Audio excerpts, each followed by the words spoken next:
topics such as the nature of ultimate truth and religious practices, but have shifted to social issues such as the environment, violence, and consumerism.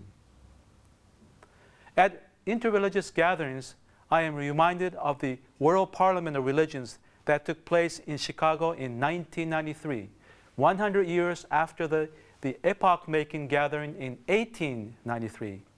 It was at that first meeting over 100 years ago where impressive speeches by Buddhist representatives such as Anagarika Dharmapala from Sri Lanka and Shaku Soen from Japan helped to put Buddhism on the map in the eyes of many Americans. More recently, I was fortunate enough to participate in the Day of Prayer, which was convened by Pope John Paul II, partly in response to the tragic events of September 11th. It was held in the Italian city of Assisi, the home of St. Francis, known the world over as a man of peace. I was able to meet representatives of many religions, including the Pope, which made me truly realize that we really do live in a world filled with people of many different religions. When I met the Pope, though very briefly, I shook his hand and told him, having come to Assisi, I feel compelled to work harder for peace. The Pope then nodded with a firm grip and gesture of affirmation. If I had more time, I wanted to share with him the famous Buddhist statement about a solution for peace from the well-known scripture, Dhammapada. It states, hatred is not overcome by hatred. Hatred is overcome only by abandoning hatred.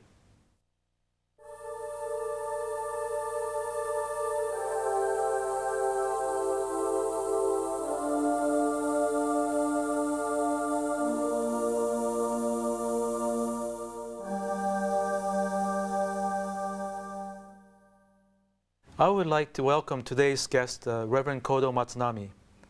There is no better person to explore today's topic than Reverend Matsunami, a Jodo-Shu priest, who has graciously agreed to join us again.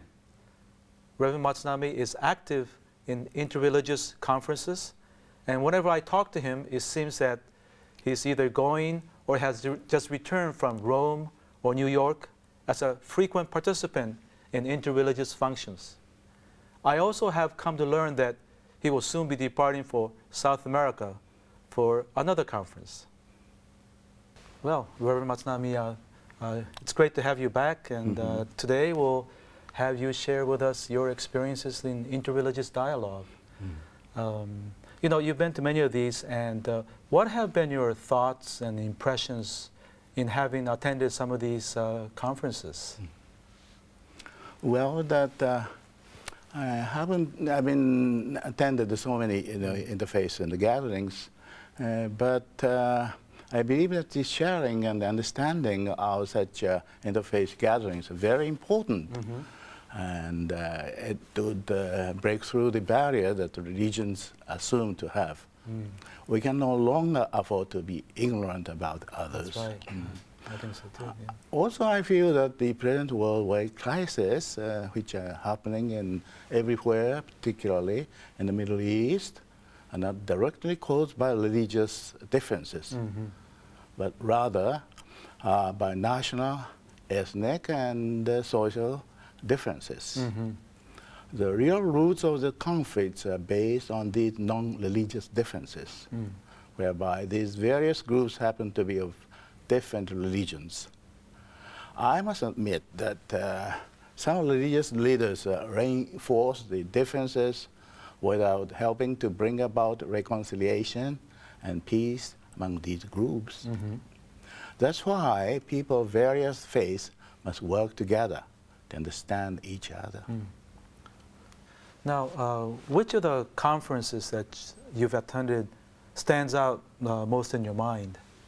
Well, a few years ago, I was privileged to attend the Religious Summit Conference held at Vatican, where I met many leaders of different faiths, namely Roman Catholics, Protestant, Islam, Jewish, Hindu, and Sikh. And I was fortunate to exchange our ideas with them on the pertinent problems and issues for world peace. They are all good people with profound thoughts. Even though, as one may expect, our ideas or standpoint differ slightly on the different issues, but we have to reach to a common understanding. Now, you as a Buddhist, what can you learn from attending these conferences? Well, let me say, as a Buddhist, I learn a lot from other religions, and I fully respect from at the bottom of my heart. I believe that the differences of religious creeds or teachings are not at all important. What matters most is following the path of being who and what we are. What matters is being compassionate and not clinging to the idea that we alone know the truth and are superior to others. Now, what do you think Buddhism can offer to the world? Yes, I think according to Buddhism that our world is nothing but the manifestation of oneness of life, where all beings, animate or inanimate, exist interdependently. We are just like small icebergs sticking out from the surface of the ocean. Yet, we are actually under the surface of the ocean. The recent discovery of DNA, which is latent in every sentient being, has proven this point. However, people impose distinctions and separate what is mine from what is not mine. That's true, yeah. So this discrimination arises from an attachment in man called blind craving, which differentiates oneness from the plurality of manyness. Consequently, conflicts, misunderstanding, or frictions arise within people themselves. From blind craving comes a conscious self, affirming a fundamental selfishness. And since people go against oneness by responding to the blind craving within themselves, they create the illusory world of manyness, which is not the real world, but rather a world created by their own imagination. Therefore, Buddhism refutes such an egocentric habit of separation and confrontation. Instead, it teaches that our true nature is empty, dynamic, infinite, unifying, pervading, and inherent. I believe that by pointing out the basic flaws in the way we view each other and the world, Buddhism can contribute addressing the global crisis and confronting our society and the world wide. Well, you know, I also like the word oneness that you just talked about. Yes. So perhaps let us continue, you and I, Yes. and hopefully other Buddhists as well, Yes. to attend these inter-religious faith That's right. conferences. Yeah. So, well, thank you for your time, sharing with us your precious experiences with us, and I really appreciate your input. Okay. Thank you. We hope that all of you will consider what we have talked about today and be open to other religions and beliefs.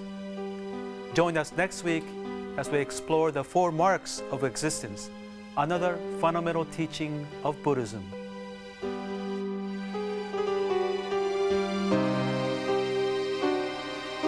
We at Bukkyo Dendo Kyokai pursue peace and happiness for people around the world. We have published the Buddhist teachings into 41 languages and donated our publication to hotels and other facilities in 55 countries. We would like to share the Buddhist teachings with people around the world. That's our mission. Visit our website for more information